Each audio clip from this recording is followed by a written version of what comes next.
यही देख करके बार बार आपको समझाया जाता है, ए भाई चूक मत करो। किसी से वैर थोड़ी है, द्वेष थोड़ी है। कोई संत यदि आपसे बात करता है तो आपके ऊपर कृपा नहीं, क्यों बात करेगा? क्या लेना है? आपको लगता है हमारे द्वारा कुछ चलता है, हम कुछ है? नहीं नहीं, भ्रम मत करिए, कोई भ्रम मत करिए। आपके लिए वो आपसे बात करते हैं, आपके कल्याण के लिए आपसे बात करते हैं, आपके कल्याण के लिए वो आपको डांटते हैं, आपके कल्याण के लिए आपको दुलार करते हैं। दोनों बातें समझ लीजिए। जो लाडली लाल में चित्त लगाए हुए हैं उनको कहीं किसी सुख की आकांक्षा नहीं।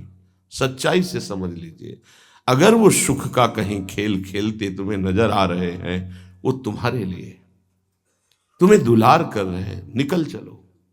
तुम्हें डांट रहे हैं, निकल चलो। तुम्हें प्यार कर रहे हैं, निकल चलो।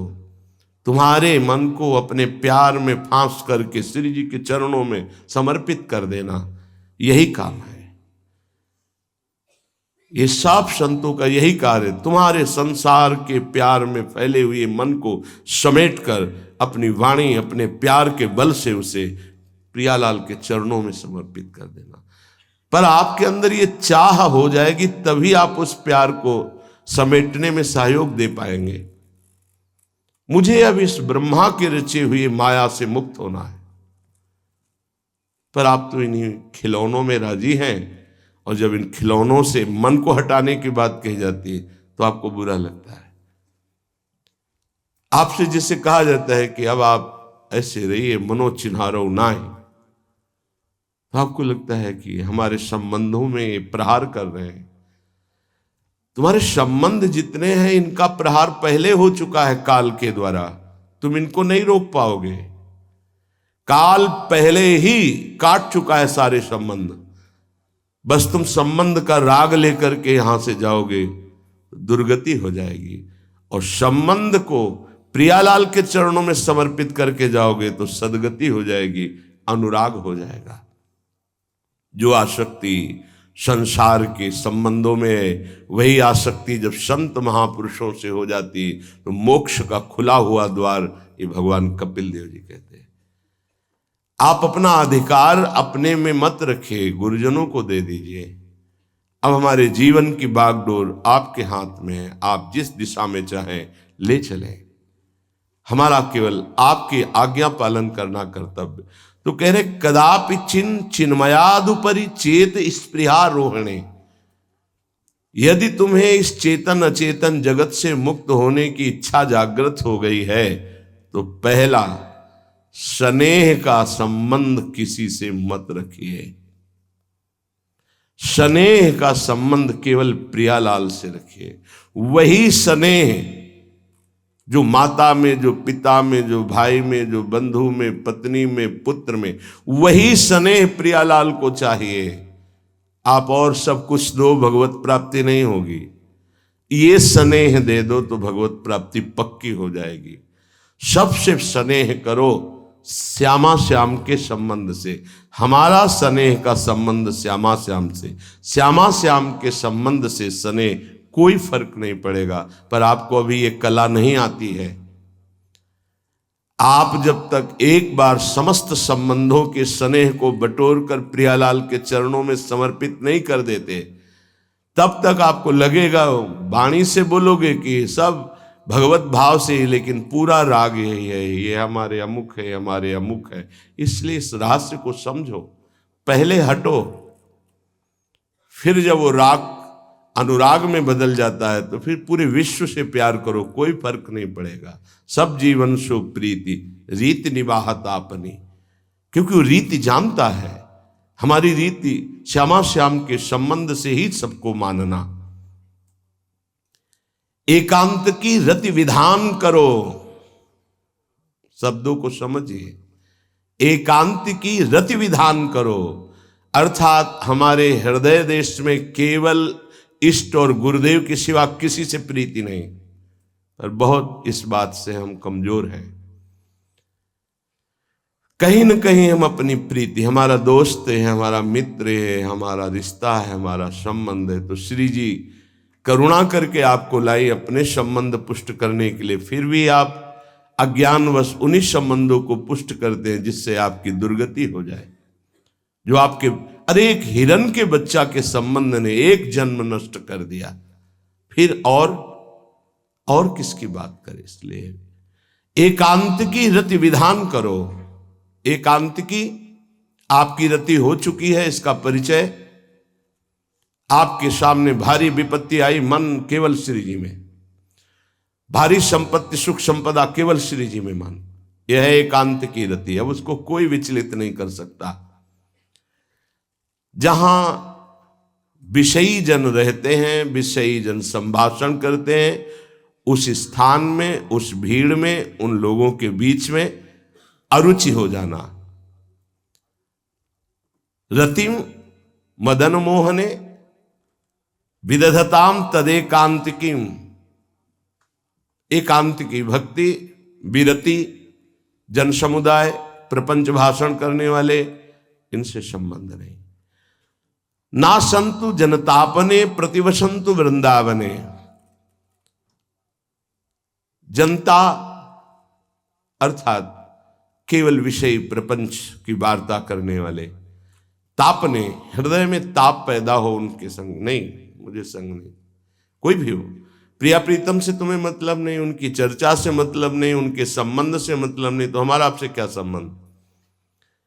देखो, जगत के संबंध प्रियता दिखा करके भोग सामग्री दे सकते हैं, धन दे सकते हैं, व्यवस्था दे सकते हैं, पर प्रियालाल की प्रीति नहीं। पूज्य श्री रघुनाथ दास गोस्वामी जी जब अपने गृह का त्याग करके महाप्रभु चैतन्य देव की शरण में गए, तो 2-3 दिन जो महाप्रभु को भिक्षा आती थी उसी से महाप्रभु दे देते थे। उनको लगा कि नहीं, जीवन जब महाप्रभु को समर्पित है तो हमको जीने का ढंग सीखना चाहिए, कैसे हम विरक्त होकर के जिए। इतने में घर से भेजे हुए बहुत से सेवक, रुपया, सामग्री, रसोईया सब आ गया, क्योंकि बहुत बड़े धनी थे उनके पिताजी, और पिता के भाई दोनों के बीच में एक लाड़ले पुत्र थे, पूज्य श्री रघुनाथ दास गोस्वामी, जिनकी समाधि राधा कुंड में विराजमान है। अब सुंदर सुंदर पकवान, भोग सामग्री घर के भेजे हुए रसोइये सब बनाते, प्रभु को भोग लगता, महाप्रभु चैतन्य देव को भी। और फिर विचार किया, क्या ये माता पिता के द्वारा दी हुई सुविधा वैराग्य में कलंक नहीं है? मेरा जीवन प्रभु के लिए, क्या मैं प्रभु आश्रित नहीं जी सकता? जब विरक्त हो गया तो माता पिता के द्वारा दी हुई भोग सामग्री से जीना निषेध है। प्रवृत्ति और निवृत्ति 2 मार्ग हैं। प्रवृत्ति मार्ग में स्वयं अधिकार हो जाता है पुत्र और पुत्री का माता पिता की संपत्ति पर, निवृत्ति मार्ग में नहीं, स्वीकृत नहीं है। निवृत्ति मार्ग में स्वीकृत नहीं।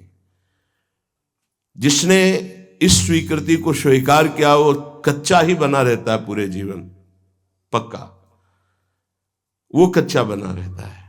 ये दृढ़ बात समझ लीजिए। आज तक इतिहास है विरक्तों का। निवृत्ति मार्ग पर अगर वैराग्य ले लिया तो माता पिता के द्वारा उसका भरण पोषण कभी नहीं हुआ। आप पढ़ करके देख लीजिए, चाहे कोई भी हो, किसी भी मार्ग का हो। जब रत्नावती जी ने, उनके लिए चिट्ठी आई, पुत्र ने भेजा कि पिता ने सभा में मुंडी का पुत्र कह के कहा, मतलब सन्यासिनी का पुत्र कह के, माता अब हमारी इस नाम की रक्षा करना। ये हुई चिट्ठी पढ़ी तो महल छोड़ दिया उसी समय, और नाई को बुलवाया, अपने जो राजरानी के बाल थे उतरवा दिया, और संत सभा में बैठ गए। आज से कहा राजअन्न का त्याग। अब ग्राम नगर के द्वारा दी हुई भिक्षा के द्वारा भरण पोषण होगा, इस राजा के द्वारा दिए हुए नहीं। और पति थे माधव सिंह। जब ये बात सुनी तो उनको भयंकर क्रोध हुआ। मेरे सामने मेरी पत्नी, मेरा इस तरह का अपमान, मारने का प्रयास किया, निष्फल है। अंततो गत्वा, चरणों में हाथ रख के माथा रखा है, पढ़ के चरित्र देख लेना। नहीं इनके महल में रहूंगी, नहीं इनका भोजन पाऊंगी। विरक्त होकर के माता पिता के द्वारा भरण पोषण होना, एक बार एक भिक्षा के लिए तो अनुमति है।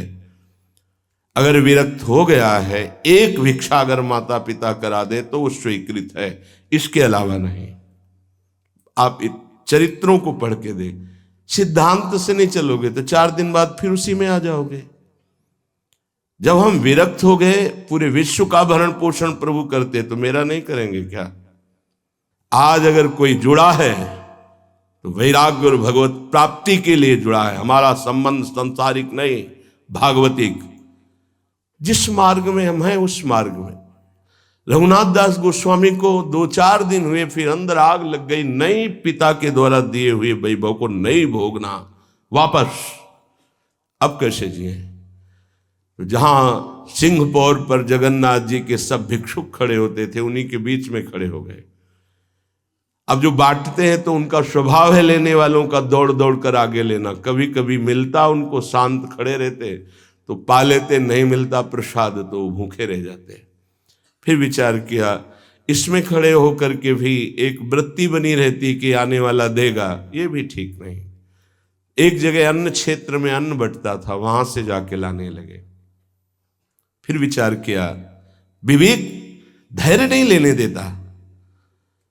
यार हम यहां कोई सेवा तो करते नहीं, क्योंकि भरपेट अन्न पाने का जिस क्षेत्र में अधिकार है तो वहां सेवा करना जरूरी। चाहे पोछा लगा दो, चाहे पत्तल फेंक दो, कोई सेवा वहां करनी चाहिए, तभी आपका वैराग्य सुरक्षित रहेगा, नहीं तो फिर ठीक नहीं है। वहां अन्य क्षेत्र में भी छोड़ दिया भोजन लेना। अब कैसे जिए? तो रात्रि में जो महाप्रसाद गाय को डाल दिया जाता था, गाय भी छक के जब नहीं पाती थी तो वो रात्रि के 10-11 बजे निकलते और वो महाप्रसाद जो पड़ा रहता उसको उठा के लाते, जल से धोते, सड़े सड़े निकाल के चावल, फिर उसे पाते। महाप्रभु ने पूछा, गोविंद, गोविंद दास सेवा में रहते, गोविंद ये रघु अब क्या पाता है? बोले प्रभु बहुत वैराग्य से रह रहे। बताया तो उनका, अच्छा ऐसा अमृत अकेले अकेले पाता है, हमको कभी निमंत्रण नहीं दिया, अब हम चुपके से छीन के पाएंगे। महाप्रभु चले रात्रि के, जब वो कटोरे पे इतने से चावल सही निकाल कर पानने में लगे थे, पीछे से महाप्रभु गए, से लिया। अरे प्रभु आपने, उनका इतना स्वादिष्ट अमृत पाता है और मेरे को कभी निमंत्रण नहीं दिया, निहाल कर दिया। उनके लिए आया, सोवत हु रसना रटे राधा कृष्ण सुनाम। वो जब सोते थे तो उनकी जबान से राधा कृष्ण राधा कृष्ण राधा कृष्ण। ये इस मार्ग के पथिक। निवृत्ति मार्ग और प्रवृत्ति मार्ग में अंतर है, आप लोग इस बात को समझें। निवृत्ति मार्ग श्री जी के भरोसे का है, आप विश्वास कीजिए। जब इष्ट के भरोसे में है तो जिनकी पलक झपकते अनंत ब्रह्मांड रचना हो जाती, उनके लिए कोई ये बड़ी बात हो गई क्या? ये कोई बड़ी बात है उनके लिए?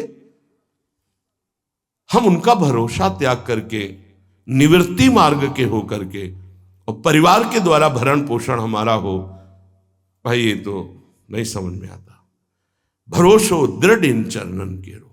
निवृत्ति मार्ग तो निवृत्ति मार्ग, प्रवृत्ति मार्ग तो प्रवृत्ति मार्ग। प्रवृत्ति निवृत्ति, निवृत्ति में प्रवृत्ति, बहुत समझकर संभल कर चलना पड़ेगा। जो मार्ग भगवान ने बनाया उसके अनुसार। तो कह रहे न संतु जनता, तुम्हारा व्यवहार जनता से नहीं होना चाहिए। व्यवहार शून्य व्यवहार है, ध्यान रखना। दसियों हजार लोगों के दर्शन होते हैं, एक का भी परिचय नहीं है। हजारों लोगों से संभाषण है, एक भी हमारा मित्र नहीं है कि ये हमारा है, तुम लोग इसके साक्षी हो। ये हमारा बंदा है, एक भी नहीं।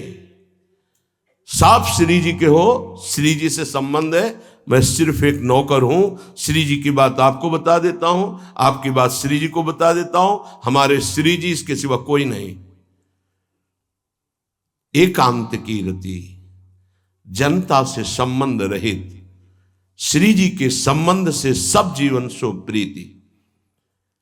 श्री वृंदावन में वह चिदानंद रस को प्राप्त होता है। यह है रहनी। वृंदावन इह विधि बसे तज के सब अभिमान, तृणते नीचो आपको जाने सोई जान।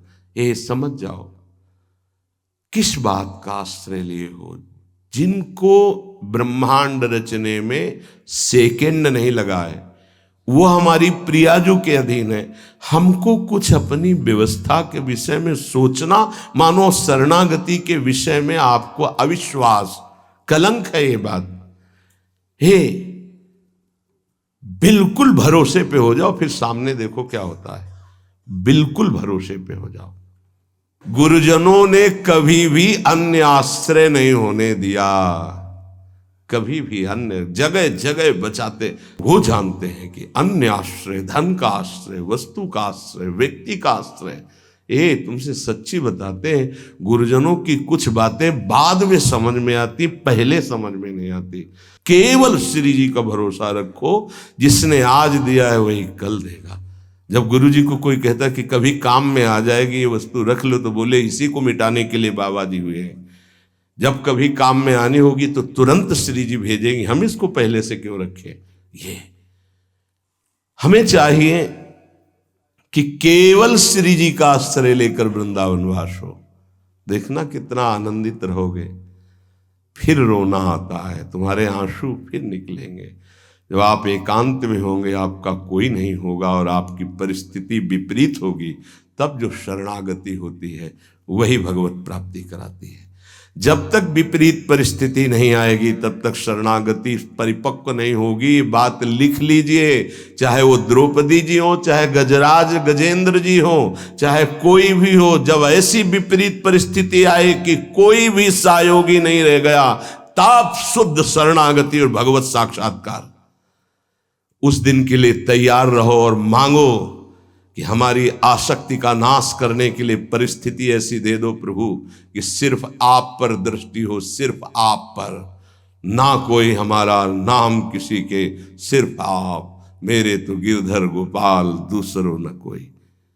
बात समझो, सत्संग की बात को समझो, परमार्थ की बात को समझो। तो जब कोई हमारे जीवन में प्रश्न आता तो जो नील चादर ओढ़े हुए विराजमान है, उनकी चादर की तरफ देखते, आकाश की तरफ। बाहर निकलकर आकाश की तरफ देखते। तत्काल उत्तर मिला है हमको, तत्काल भाग, यहां से भाग। झोला टांगा, रात्रि में भागे, जब भागे तब रात्रि में भागे।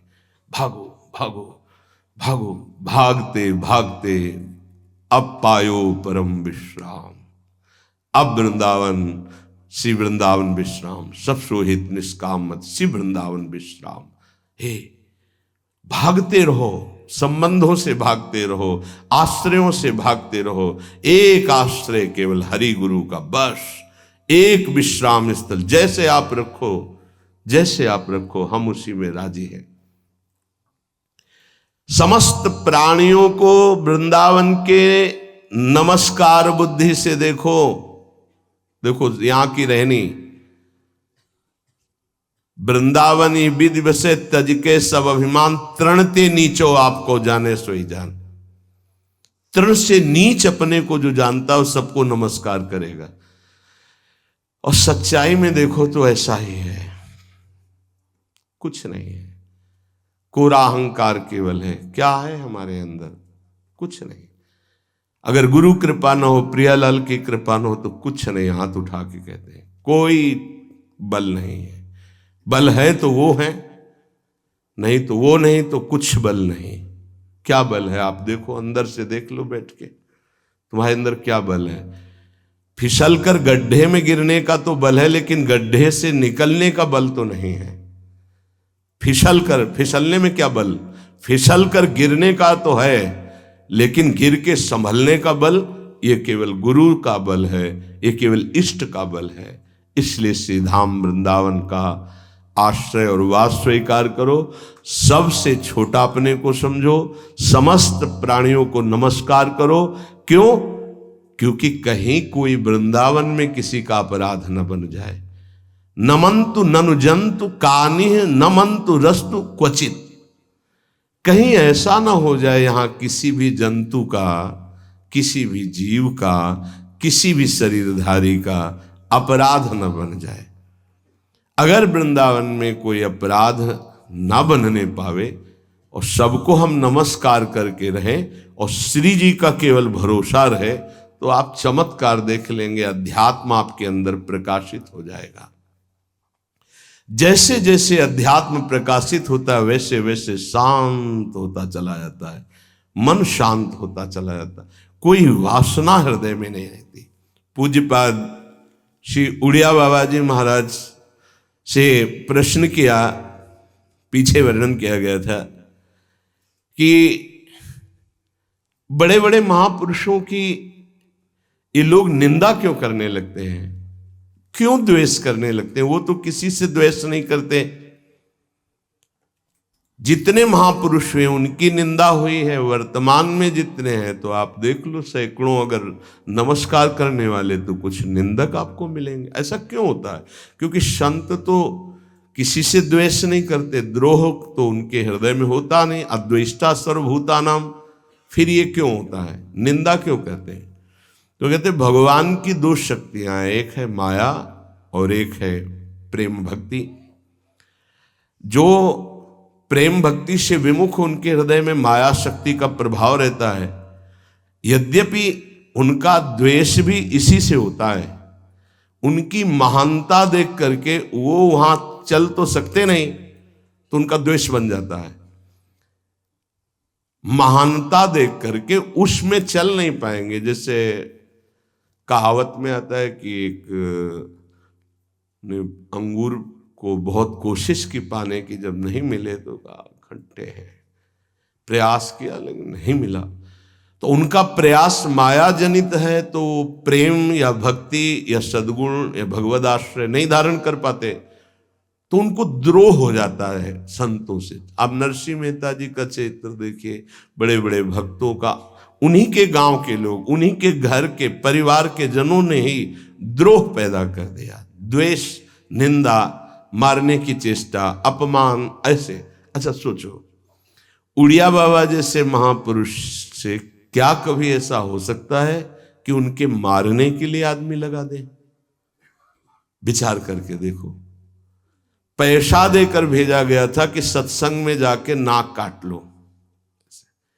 वो आदमी चुपचाप चाकू लेकर के आया और प्रणाम के बहाने तो संतों के सामने कौन रोकता, तत्काल चाकू निकाली और जे ही मारा तो हाथ पकड़ते पकड़ते चावल भर नाक में चल, मतलब थोड़ा सा ऐसे खून निकलने लगा। ऐसे बाबा ने रोका, पकड़ा और गुफा में ले गए। आज भी गुफा नीचे जो बनी हुई, बैठे और गरम दूध चीनी डाल के मंगवाया, पिलाया और कहा धैर्य धारण करो, बिल्कुल डरो मत, तुम्हें कोई नहीं मारेगा, तुमने ऐसा क्यों किया? तो रो पड़ा संत कृपा देख के और कहा बाबा मुझे इतने 1000 रुपए देने की बात कही गई थी कि बाबा मैं गरीब आदमी हूँ, पैसे के लोभ से बुद्धि मारी गई। उन्होंने कहा बस तुम ऐसे नाक में चाकू मार देना। ऐसा बाबा ने कहा कोई बात नहीं, कहाँ से आए हो? बोले हाथरस के हैं। बाबा ने ये नहीं पूछा कि किसने भेजा है। चतुरता इस बात की कि सब शिष्य थे, अगर ये पता चल जाए कि किसने, तो उससे द्रोह हो जाएगा ना, बस इतना पूछा था क्यों तुमने ऐसा किया? तो बोले मुझे पैसा दे। ये नहीं पूछा किसने किया, क्योंकि उससे द्वेष हो जाएगा। अपने शिष्यों से कहा शपथ है हमारी, इसे डांटना भी नहीं और हाथरस की बस में सुरक्षित बैठाल करके आओ, चल जाओ। बोलो ऐसे महापुरुष को फिर बाद में लीला, द्वेष की हद हो गई, संसार द्वेष की सूली पे चढ़ा दिया, जहर पिला दिया। मेरा जी को जहर पिला दिया, प्रहलाद जी को क्या? क्यों ऐसा करते हैं लोग?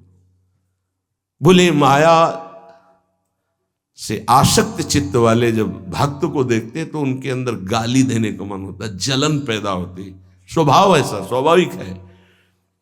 उनके हृदय में इतना द्वेष पैदा होता है कि वो दुष्ट हृदय कैसे इनकी हानि हो, बस ये सोचते हैं कैसे इनकी। बड़ा विचित्र खेल है।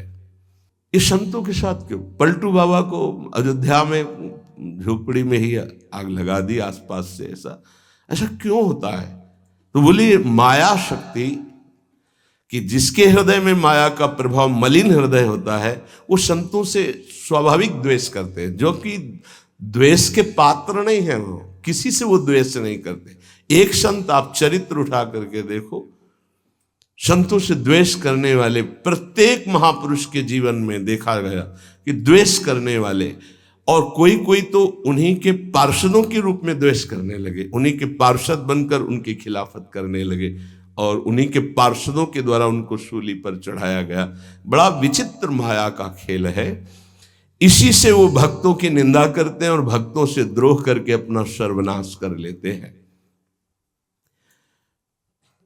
तो क्या इससे बचा जा सकता है?